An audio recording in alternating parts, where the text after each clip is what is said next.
পেয়ে গেছি ওই দরজা। কিন্তু এই দরজার ভিতরে কি আছে স্যার? এই দরজার ভিতরে একটা পরী আছে যে কিনা আমার চোখ ঠিক করে দিবে। আপনার চোখ তো ডাক্তারও ঠিক করতে পারে স্যার। না, আমার চোখ এই দুনিয়ার কোনো ডাক্তার ঠিক করতে পারবে না। চলো। পরী, কোথায় তুমি পরী? স্যার, এখানে কোনো পরিমরি নাই, চলেন ফিরে যাই। হ্যাঁ, আম গাছে তরমুজ ধরেছে।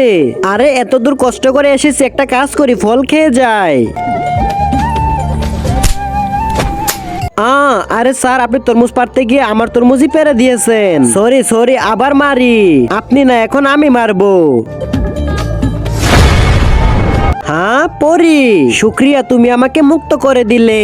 মুক্ত কিভাবে করলাম? এই দুনিয়ায় একটা রাক্ষস এসেছে যে কিনা সবাইকে জ্বলাচ্ছে। ওই আমাকে বন্দি করে রেখেছিল। হ্যাঁ, ওই দেখো, ওই চলে এসেছে। আর তুমি যদি আমাকে ওর থেকে বাঁচাতে পারো তাহলে আমি তোমার একটা ইচ্ছে পূরণ করব। ঠিক আছে পরি, তুমি আমাকে অনেক বেশি শক্তি দাও, আমি বড় হয়ে ওকে মেরে ফেলবো।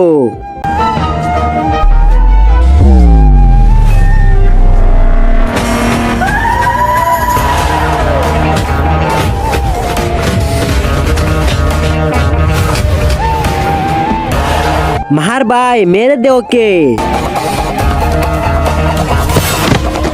ইয়েস, পরি মরে গেছে দানব। এখন তুমি আমার ইচ্ছে পূরণ করো। আমার ইচ্ছে তুমি আমার দুই চোখ একরকম করে দাও। কিন্তু তা দেখার আগে মাকে তো আমরা সবাই ভালোবাসি। আজকে দেখবো সেই মায়ের জন্য কে এই ভিডিওতে লাইক দিয়ে চ্যানেলটি সাবস্ক্রাইব করে। কারণ আমি এটা দেখতে চাই তুমি তোমার মাকে কতটা ভালোবাসো। সবাই কমেন্টে অবশ্যই আই লাভ ইউ মা লিখে যাবে। আরে আমি দেখতে পারছি না কেন? আরে তুমি তো আমাকে বলে তোমার দুই চোখ এক করে দিতে। তোমার এক চোখ ছিল না, এই জন্য আমি আরেক চোখ নষ্ট করে দিয়েছি। আরে না না, আমার চোখ আবার ঠিক করে দাও। না, আর সম্ভব না, আমি শুধু একটা ইচ্ছেই পূরণ করতে পারি। আরে বাপরে, তার মানে কি আমিও বড়ই থাকবো? হ্যাঁ, আর আমাকে মুক্তি দেওয়ার জন্য ধন্যবাদ। Bye bye. আরে সালা, তোকে বাঁচাতে গিয়ে এখন আমি ফেসে গেছি, এখন আমার কি হবে?